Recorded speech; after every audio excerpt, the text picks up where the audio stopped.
चंद्रमा प्रधान कर्क राशि के जातकों के लिए 13 अप्रैल 2022 से होने वाले देवगुरु बृहस्पति के परिवर्तन के साथ किस तरह की स्थितियां सम्मुख निकल कर आती है, इसका संपूर्ण चर्चा वृतांत लेकर हम आप सभी के सम्मुख यहां हाजिर और उपस्थित हैं। 13 अप्रैल 2022 वो तारीख रहेगी जब देवगुरु बृहस्पति स्वराशि स्थान मीन राशि स्थान में प्रवेश कर जाएंगे। और विशेष बात यह है कि कर्क राशि स्थान देवगुरु बृहस्पति का उच्चस्थ राशि स्थान है और देवगुरु बृहस्पति की 5वीं अमृतमयी दृष्टि यहाँ अपने उच्च राशि स्थान को देखने वाली होगी। तो इसी वजह से फलाफल के दृष्टिकोण से ये परिवर्तन भावुकता प्रदान राशि के जातकों के लिए अति महत्वपूर्ण हो जाता है। सर्वाधिक कारकत्व प्राप्त ग्रह है, जीवन के भीतर जो ज्ञान की आभा निकल कर आती है और उसके साथ जो कर्म के प्रति श्रद्धा निकल कर आती है और वहीं से व्यक्ति इस पूरे ही जीवन के प्रति जो आस्था रखने वाला होता है, उसकी प्रगाढ़ता देवगुरु बृहस्पति के साथ बहुत गहराई से जुड़ी हुई है। जहां व्यक्ति आस्था के साथ है वहां विश्वास के साथ है, जहां भय मुक्त है वो निर्भयता के साथ है, जहां निर्भयता उसके भीतर है और कर्म की आधारशिला उसके साथ है, तो व्यक्ति अपने प्रत्येक क्षण को बहुत अच्छे से इस्तेमाल करता हुआ जीवन को एक नया नाम देने का काम करता है। सामर्थ्य जब सफलता के साथ जुड़ता है, सफलता जब जीवन में कृतज्ञता के साथ जुड़ती है और कृतज्ञता जब भीतर की भावनाओं के साथ में उन्मुक्त रूप से जुड़ने वाली होती है, वहां आप देखिए उस व्यक्ति के चेहरे की चमक दमक एक अलग तरीके से निकल कर आती है, क्योंकि वहां संतोष का एक अलग भाव है। जो प्रत्येक क्षण व्यक्ति अपने कर्म के साथ में लगातार संलग्न है, वहीं से जो भावनाएं निकल कर आती है उसके अगले क्षण के लिए प्रेरणा का एक अलग पुंज मात्र है। और यहाँ पर जब देव गुरु बृहस्पति परिवर्तन की ओर होंगे तो प्रथमतः आप ये देखिएगा तो जो नवम भाव के साथ में देव गुरु बृहस्पति के स्वयं के राशि स्थान की स्थितियों के साथ चलते हुए जो हायर एजुकेशन को रिलेट करती हुई पोजीशंस होती है, वहाँ पर एक अलग लेवल की पॉजिटिविटी एस्टेब्लिश होने वाली होगी।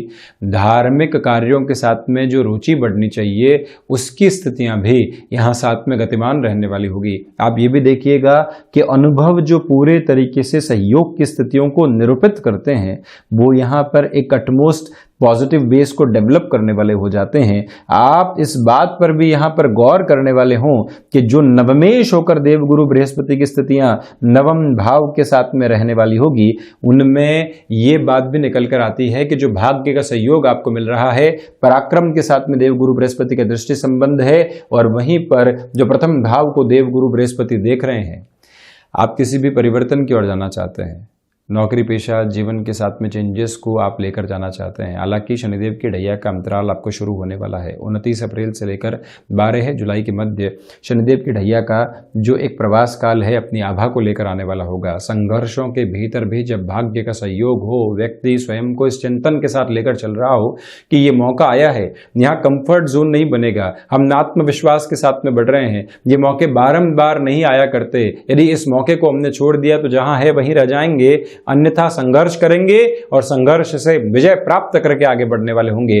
आपका अनुभव जब सारी ही ये बातें कह रहा हो, आपका आध्यात्मिक चिंतन आपको ये बता रहा हो कि दूरदृष्टि के साथ में निर्णय बेहतर है, तो फिर रुकना किस बात का और थकना किस काम का, इस एक मूल मंत्र के साथ आप चलते चले जाइएगा। वहीं आप ये भी देखिएगा कि विदेश संबंधी स्थितियों के साथ में आप अपनी हायर एजुकेशन के बेस को देखना चाहते हैं, उस लिहाजा भी इस समय को काफ़ी हद तक प्रभावशाली स्थितियों में देखा जाएगा। ये निवेदन आपसे हम यहाँ करना चाहेंगे कि आप जो प्रोएक्टिव बेसिस के ऊपर अपने डिसीजंस को लेने वाले रहे हैं, ये समय और अधिक सार्थकता के साथ में आपको सहयोग करता चला जा रहा है। धार्मिक कार्यों के साथ में जो भी रुचि आपकी बढ़ती है, सामाजिक सरोकारों के साथ में जुड़े हुए जो भी धार्मिक कार्यों में आपको कोई भी जिम्मेदारी सौंपी जाती है, उसे भी आप एक ईश्वर प्रदत्त संकेत के रूप में मानकर जरूर चलने वाले रहें। वहीं पर जो 5वीं दृष्टि यहाँ राशि भाव पर रहने वाली होगी, आप बारंबार इंटरव्यू की ओर जा रहे थे, निर्णायक मौकों के ऊपर आत्मविश्वास धोखा दे रहा था, सब कुछ जानकारी होते हुए भी एक नर्वसनेस इस तरह से मन के भीतर घर कर गई कि शब्द निकल ही नहीं पाए, हम वो बात रख ही नहीं पाए जो हजारों बार हमारे चिंतन के भीतर आई थी। ये जो समय है निर्णायक मौकों पर स्पष्ट तौर पर आपको एक अलग ताकत की अभिव्यक्ति के साथ में लेकर चल रहा है। यहाँ आप व्यापारिक जीवन के अंदर किसी भी स्थिरता को लेकर चलना चाहते हैं, वहाँ पर भी कर्क राशि के जातकों के लिए इस समय को सम्यक तौर पर बेहतर कहा जाएगा। ये निवेदन आपसे हम यहाँ करना चाहेंगे कि स्पष्ट रूपेण भावुकता में जो निर्णय लेकर आप बारंबार पश्चाताप के सिरों के साथ जुड़ रहे थे, वहाँ से भी अब आप बाहर निकलने वाले होंगे।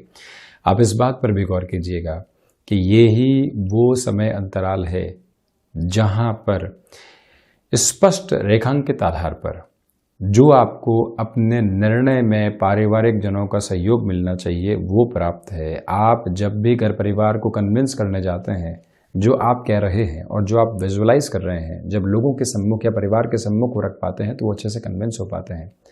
वो ताकत आपके साथ बनी रहेगी। नौकरी पेशा जीवन में स्थान परिवर्तन के साथ प्रमोशन मिल रही है। आपने बारंबार उन संभावनाओं को एक तरफ किया है। अब जो 13 अप्रैल 2022 के बाद का समय आ रहा है, आपको एक अलग खटखटाहट देता चला जा रहा है, जिसके साथ आप गतिमान होने का प्रयास ज़रूर कीजिएगा। ये निवेदन आपसे हम करना चाहेंगे। वहीं आप ये भी देखिएगा कि देवगुरु बृहस्पति जब पराक्रम भाव को देखने वाले होंगे, आपके पराक्रम में वृद्धि है। भाइयों और मित्रों को आप साथ में लेकर चलने वाले होंगे। यात्राओं से संबंधित कामकाज में पराक्रम और नवम का स्थान महत्वपूर्ण है। ये समय अंतराल यात्राओं के साथ में जब भी आपको जुड़े, आप रिएक्टिव होने से बचिएगा। वहाँ अपनी उत्सुकता को बनाकर रखिएगा, जिज्ञासाओं को साथ में लेकर चलिएगा, तो वहाँ से भी विजय के आधार स्तंभ स्थापित होने वाले होंगे। यही वो समय जहां आप अपनी बात को रखते समय इतने स्थिर रहेंगे कि अगले व्यक्ति की जो कन्विंसिंग अप्रोच आपके साथ में जुड़ेगी वो देखने लायक रहेगी। वहीं जो देवगुरु बृहस्पति की 9वीं दृष्टि है वो पंचम भाव के साथ में रहेगी। हायर एजुकेशन के हाउस की लॉर्डशिप को लेकर जो देवगुरु बृहस्पति यहाँ पर एक तरह से पंचम भाव को देखने वाले होंगे, तीनों ही त्रिकोणों के ऊपर देवगुरु नियंत्रण रखने वाले होंगे। मंगल के राशि स्थान को जब देखने वाले होंगे तो तकनीकी क्षेत्र विशेष के साथ में जिस विकास क्रम को आप देखना चाहते हैं वो आपके साथ रहने वाला होगा। शेयर मार्केट संबंधी किसी भी निवेश की स्थितियों को आप नए सिरे के साथ में अपना कर चलना चाह रहे हैं, वहाँ पर भी ये समय आपके लिए सहयोगी बना हुआ है। किसी भी रिलेशन के साथ में आप चल रहे थे, बारंबार जो फ्रस्ट्रेशन निकल कर आ रही थी और उस फ्रस्ट्रेशन के साथ में कहीं पर भी पहुंचना नहीं हो पा रहा था। हम रास्ता खोज रहे थे कि इस संबंध के साथ में चलना है या यहां से दूर होकर आगे बढ़ना है। वो स्पष्टता अब आपके साथ में रेखांकित है। हायर एजुकेशन और एजुकेशन को रिलेट करते हुई पोजीशंस के साथ में आप एक अटमोस्ट पॉजिटिव बेस के साथ में चल रहे हैं। क्षमताएं पूर्णतया आपके सहयोग को प्रतिबिंबित करके चल रही है। वहीं पर गृहस्थ पक्ष का जो सहयोग आपको प्राप्त रहेगा वो भी आपको यहां ताकत देता चला जाएगा। आपके लिए एजुकेशन के फील्ड के साथ में रिलेट करती हुई किसी भी पोजीशन के साथ में व्यापारिक गतिविधि निकल कर आती है तो उसको भी सहज स्वीकारोक्ति के साथ में लेकर चला जा सकता है। सस्तेज की स्थितियां यहां एक तरह से भाग्य भाव में रहने वाली होगी, तो इसी वजह से ऋण संबंधी स्थितियों में जो परेशानियां बनी हुई थी वहां अब आपको भाग्य का सहयोग मिलता चला जाएगा। दूसरी महत्वपूर्ण बात यह भी है कि जो शत्रु आपकी सोच के ऊपर निरंतर हावी थे वो भी अब कहीं न कहीं साइडलाइन होते चले जाएंगे। स्वास्थ्य के अंदर जो स्टमक को रिलेट करती हुई प्रॉब्लम्स होती है वो अभी भी कहीं ना कहीं आपको डिस्टर्ब कर सकती है, उससे आप संभलने का प्रयास कीजिएगा। जो एक्सपोर्ट संबंधी कामकाज है वहां भाग्य का सहयोग है, परंतु 29 अप्रैल से 12 जुलाई के मध्य जो भी निर्णय आपको लेना हो उसमें बहुत ज़्यादा संभलें। ये महीना राहु केतु देवगुरु बृहस्पति और शनिदेव के प्रमुख परिवर्तनों के साथ में जीवन को लेकर चल रहा है, परंतु जीवंत आधार यह है कि तीनों ही त्रिकोणों को देवगुरु बृहस्पति हम नियंत्रित कर रहे हैं। इसी वजह से आपके भीतर की जो संतुष्टि का प्रवाह है वो निरंतर बढ़ता चला जाएगा। संघर्ष हैं परंतु आप उन्हें सहर्ष स्वीकार करने के लिए मौजूद हैं। ये एक ताकत आपके साथ बनी हुई। वहीं निरंतर बृहस्पतिवार के दिवस विशेष में शिव मंदिर जाकर जलाभिषेक करना आपके लिए बहुत ज़्यादा बेहतर रहने वाला। विष्णु सहस्त्र नाम के पाठ के साथ में भी जुड़ा जा सकता है। तो ये था कर्क राशि के जातकों के लिए देव गुरु बृहस्पति के होने वाले राशि परिवर्तन का समग्र आधार। हम ऐसे ही चर्चाओं के साथ निरंतर हाजिर होते रहेंगे। तब तक के लिए धन्यवाद और कोटिशः आभार।